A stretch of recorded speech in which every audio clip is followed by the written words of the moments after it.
2025 সালে প্রাথমিকে 10 আর মাধ্যমিকে 30 কোটির বেশি বই দেবে সরকার। ষষ্ঠ থেকে দশম শ্রেণী পর্যন্ত বাংলা, ইংরেজি ও গণিতের 5 কোটি বই অগ্রাধিকার ভিত্তিতে দেয়া হবে বছরের শুরুতেই। বছরের প্রথম দিন সব বই দেয়া সম্ভব হবে না বলেও জানিয়েছেন পাঠ্যপুস্তক বোর্ড। এনসিটিবি চেয়ারম্যান জানান, 2012 সালের কারিকুলামে ফিরে যাওয়া আর জুলাই অভ্যুত্থানের কিছু বিষয় যুক্ত করায় পাণ্ডুলিপি তৈরিতে সময় লেগেছে। তবে 31 জানুয়ারির মধ্যেই সব বই দেয়া সম্ভব হবে, প্রত্যাশা সংস্থাটির। শারমিন নীরা রিপোর্ট। 2025 সালের প্রথম দিন পাঠ্যপুস্তক উৎসব না হলেও শিক্ষার্থীদের হাতে নতুন বই তুলে দেবার চেষ্টা আর কর্মব্যস্ততা চলছে প্রেসগুলিতে। তবে নতুন করে দরপত্র আহ্বান করা আর 2 বছর ধরে চালু হওয়া কারিকুলাম বাতিল করে 2012 সালের শিক্ষাক্রমে ফিরে যাওয়া, সেই সাথে জুলাই অভ্যুত্থানের কিছু বিষয় যুক্ত করায় দেরি হয়েছে বই ছাপতে। সবগুলোর বইতে দেওয়া সম্ভব হয় নাই, আর সবগুলোর বইয়ের সাথে বিষয়গুলো যায়ও না। সেখানে বাংলা, ইংরেজি,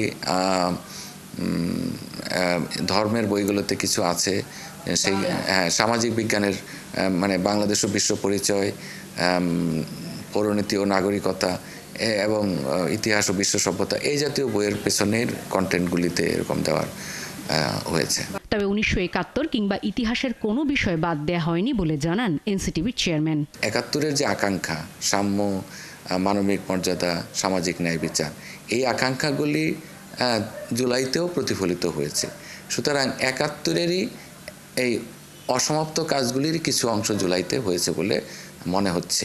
সেই কারণে জুলাইকে এখানে কিছু বিষয় এসেছে। এবার দশম শ্রেণীর জন্য আলাদা করে বই ছাপতে হয়েছে। সব মিলিয়ে বইয়ের সংখ্যা 40 কোটি। এর মধ্যে প্রাথমিক পর্যায়ে 10 কোটি আর মাধ্যমিকে প্রায় 30 কোটি বই চাহিদায় রয়েছে। তবে বছরের প্রথমেই মাধ্যমিক পর্যায়ে 3টি মৌলিক বিষয়ে 5 কোটি বই দেওয়া হবে, বাকিটা দেওয়া হবে জানুয়ারি জুড়ে। এই বইগুলি ছাপা হওয়ার জন্যই আমরা অগ্রাধিকার ভিত্তিতে চেষ্টা করছি, যাতে 31শে ডিসেম্বরের মধ্যে মাধ্যমিকের এই বইগুলি আগে ছেপে আমরা শিক্ষার্থীদের সকলের কাছে পৌঁছে দিতে চাই। শিক্ষার্থীরা যাতে 1 তারিখে অন্তত এই 3টি বই পায়, এবং তারপরে 10 তারিখের মধ্যে মাধ্যমিকের আরও 5টি বই, এবং বাকি বইগুলো 20 তারিখের মধ্যে। বিজ্ঞান, মানবিকের মতো বিষয় চালু করায় এবার কেবল দশম শ্রেণীর জন্যই 1 কোটি 10 লাখ বই ছাপা হয়েছে। শারমিন নীরা, 71, ঢাকা।